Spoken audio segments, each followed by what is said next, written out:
मुख्यमंत्री हो तो विजय थालापति के जैसा। तमिलनाडु के मुख्यमंत्री ने तमिलनाडु के भ्रष्ट अधिकारियों की हालत खराब करके रखी है। विजय थालापति ने अपने राज्य के लोगों को सीधे तौर पर आह्वान किया है और खुले तौर पर कहा है कि तमिलनाडु में कोई आपसे यदि घूस मांगे, कोई आपसे किसी भी काम के लिए घूस मांगे तो बोल दीजिए कि मैं घूस नहीं दूंगा। यदि वो आपको जबरदस्ती मजबूर करे घूस देने के लिए तो उसे बोल दीजिएगा कि इस राज्य में मेरे भाई की सरकार है और मेरे बेटे की सरकार है। यदि आपने अगले बार घूस मांगने की कोशिश की तो अच्छा नहीं होगा। इन दिनों तमिलनाडु के मुख्यमंत्री विजय थालापति एक्शन मोड में देख रहे हैं। कभी अचानक से अस्पताल में छापेमारी कर रहे हैं तो कभी अचानक से तमिलनाडु के स्कूल में छापेमारी कर रहे हैं। छापेमारी की बात तो छोड़ दीजिए, विजय थालापति के विधायकों ने अपने बच्चों को सरकारी स्कूल में भेजना शुरू कर दिया है।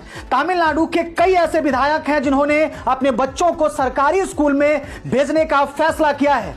विजय थालापति के विधायक जहां भी जाते हैं चर्चा का विषय बन जाता है, क्योंकि विजय थालापति के विधायक उतरते हैं और सीधे गांव में जाते हैं और लोगों से मुलाकात करते हैं। तमिलनाडु में मानो ऐसा माहौल हो गया है मानो कोई गरीबों का मसीहा अचानक से जमीन पर उतर करके आ गया हो। विजय थालापति लगातार इन दिनों गरीबों के लिए काम कर रहे हैं और लगातार उनका फैसला ऐतिहासिक माना जा रहा है। हाल ही में विजय थालापति ने कहा था कि जितने भी नए बच्चे का जन्म होगा उन बच्चों को सोना का अंगूठी दिया जाएगा। सोचिए, भारत के इतिहास में पहली बार ऐसा हुआ है कि किसी राज्य का मुख्यमंत्री किसी बच्चे के जन्म लेने के बाद यह कहता हो कि उसे सोने का अंगूठी दिया जाएगा।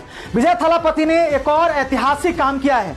आपको याद होगा कि विजय थालापति के रैली में लगभग 35 से 40 लोग भगदड़ में मारे गए थे, जिसमें लगभग 4 से 5, 15 से 20 साल के बच्चे थे और ज्यादातर 30 से 40 साल के बीच के लोग थे जो वहां पे मारे गए थे। एक 2 साल का बच्चा भी उनके रैली में मारा गया था, जिसके बाद विजय थालापति काफी दुखित हुए थे। विजय थालापति ने कहा था कि मैं अंदर से टूट गया हूं, मैं इसके लिए काफी दुखित हूं और मैं काफी चिंतित हूं। विजय थालापति ने उन लोगों को नौकरी दी है। लगभग 32 एलिजिबल परिवारों को विजय थालापति ने सरकारी नौकरी दी है और इस फैसले का स्वागत किया जा रहा है। इस फैसले को लोग अच्छे नजरिए से देख रहे हैं। विजय थालापति ने नौकरी तो दी ही, उन परिवारों को 20-20 लाख रुपए भी विजय थालापति ने दे दिया। विजय थालापति इन दिनों गरीबों के मसीहा बन चुके हैं। अचानक से कहीं भी चले जाते हैं, अचानक से किसी भी अस्पताल में चले जाते हैं और छोटे छोटे बच्चे को गोद लेते हैं, उनके माँ बाप से बात करते हैं, उन्हें अप्रिशिएट करते हैं और कहते हैं कि आपको टेंशन लेने की कोई जरूरत नहीं है,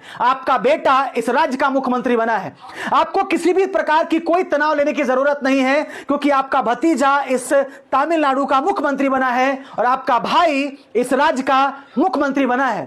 मुझे तो लगता है कि भारत के इतिहास में पहली बार ऐसा हुआ है जब मुख्यमंत्री डाउन टू अर्थ होकर के काम कर रहे हैं, गरीबों से मिल रहे हैं। विजय थालापति ने सीधे तौर पर अपने विधायकों को कहा है कि किसी भी कीमत पर लापरवाही बर्दाश्त नहीं किया जाएगा और विजय थालापति के आज्ञा के अनुसार उनके विधायक भी गरीबों के बीच में जाते हैं, उनके दुखों को सुनते हैं और जहां भी दिक्कतें होती है उनके समस्याओं का सामना करते हैं। उनके विधायक गरीबों के घर में जाकर के खाना खाते हैं। वाकई में विजय थालापति का जो काम है वो सराहनीय है और आज पूरे देश में पहली बार ऐसा हुआ है कि तमिलनाडु के मुख्यमंत्री की चर्चा होती है। पूरे देश में विजय थालापति की इन दिनों चर्चा है। विजय थालापति केवल रील के हीरो नहीं है, बल्कि विजय थालापति तो वाकई में रियल में हीरो हैं। लोग कह रहे हैं कि विजय थालापति पहले रील के हीरो हुआ करते थे, लेकिन आज विजय थालापति ने साबित कर दिया कि वो रील के हीरो ही नहीं बल्कि वो रियल में हीरो हैं और वो गरीबों के हीरो हैं और वो गरीबों के मसीहा है। बाकी विजय थालापति के काम के बारे में आप क्या सोचते हैं? आप 5 नंबर में से कितना नंबर देना चाहते हैं? आप अपनी प्रतिक्रिया जरूर दीजिएगा। बाकी आज के लिए इतना ही। जय हिंद, जय